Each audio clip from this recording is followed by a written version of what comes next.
radon rádióaktív nemesgáz, amely az uránérc bomlása során keletkezik. A radongáz sok helyen megtalálható és zárt térben feldúsulva rákos megbetegedést okozhat. Az épületbe jutó radon mennyisége a talaj tulajdonságától és az épület alsó szigetelésétől függ. Ez ellen a leggazdaságosabb és legbiztosabb védekezés a gáztömör szigetelőlemezt használnak, ami egyben biztosítja a nedvesség elleni szigetelést is. A radongáz elleni szigetelés utólag is elkészíthető, természetesen egyben biztosítva az esetleges nedvesség, penészedés vagy bombásodás megszüntetését is. Cégünk 1997-ben alakult, építőipari light PVC szigetelőlemezeket gyártunk, részben exportra, részben hazai értékesítésre, részben pedig saját kivitelezésre. Ez a szigetelőlemez az építőipar számos területén használható. Pincéket, mélygarázsokat lehet vele szigetelni, talajnedvesség, talajvíz ellen, lapos tetőket, kavisteterhelésű tetőket, valamint zöldtetőket. Ugyanezzel a szigetelőlemezzel, mint geomembránnal lehet szigetelni tavakat, víztározókat, szennyvíztározókat, hígtrágyatározókat és a legkülönbözőbb környezetvédelmi beruházások szigetelését.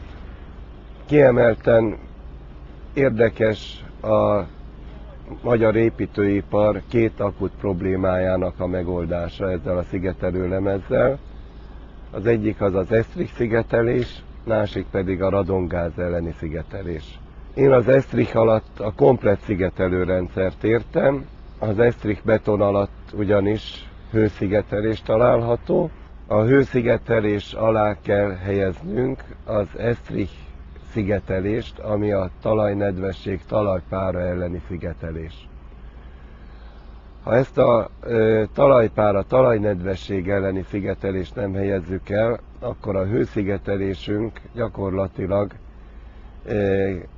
ráfordított összeg az az ablakon kidobott pénz, ugyanis a folyamatosan talajnedvességből fellépő pára előbb-utóbb a hőszigetelést nedvességgel, vízzel teríti, és a hőszigetelő képessége jelentősen leromlik. A másik probléma a radongáz.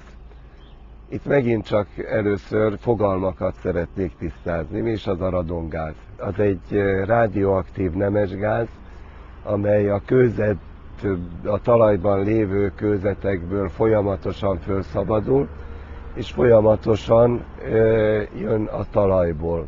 Ez, amikor a levegőbe ér, semmi veszélyt nem jelent, mert annyira felhígul, hogy megbetegedést nem okoz. De egy zárt térben, ahol ez földúsul, már pedig egy lakótér, amelyik közvetlenül érintkezik a talajjal, az ilyen, ott már elérheti azt a veszélyes értéket, ahol ez problémát jelent. A PVC-nek az a hasznos tulajdonsága, hogy gáztömör, amit nagyon könnyen lehet igazolni, mert a labdák mind PVC-ből készülnek, különböző gyerekjátékok is PVC-ből készülnek, tehát ez a gáztömörsége azt a plusz előnyt hozza, hogyha én Estrich szigetelésnél light PVC szigetelőlemezt használok, akkor már megoldottam a radongáz elleni szigetelést is. Ami még külön előny, hogy ezt nem csak új építésű házaknál lehet ezt a szigetelést alkalmazni, hanem régi nedves épületeket is csontszárazzá lehet tenni, úgy a pincét, mint úgy az alápincézetlen épületeket is. Nézzük meg a szigetelés, hogy történik. Egyszerűen az ajzatbetonra kigorítjuk a light PVC szigetelőlemezt, és utána forró levegős hegesztő automatával anyagában folytonosítjuk a PVC lemezt. Ez a hegesztési mód biztosítja a gáztömörséget.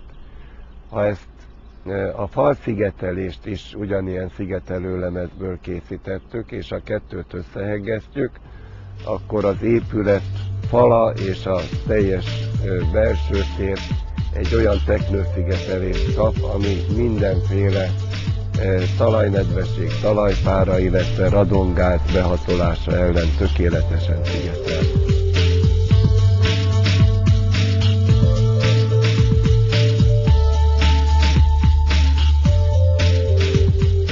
Ez a szigetelő lemez, ami a legvadabb zöldeknek is gyógyír a PVC elleni ellenszembükre, ugyanis ez a PVC már így is úgy is itt van a környezetünkben, de ezzel az újrahasznosítással sikerült elérni, hogy Magyarország az első ország a világon, ahol egyetlen 1 kilogramm PVC hulladék nem marad a természetben, hanem 100%-osan begyűjtjük és újrahasznosítjuk.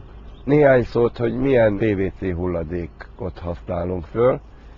A legnagyobb mennyiségben a kábel hulladékot.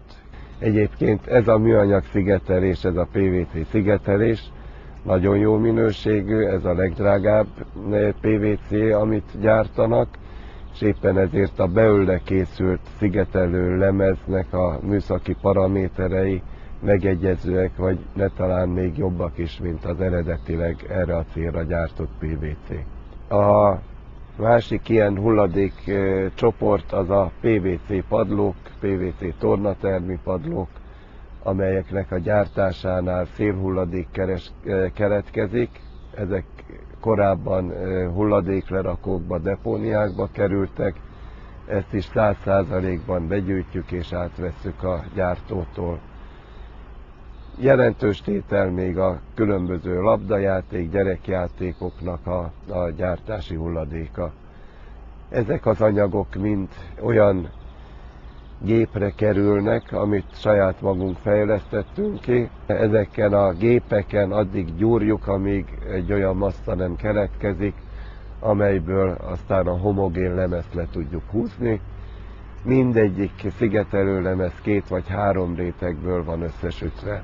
Ez is biztosítja a tökéletes vízzárást és légzárást.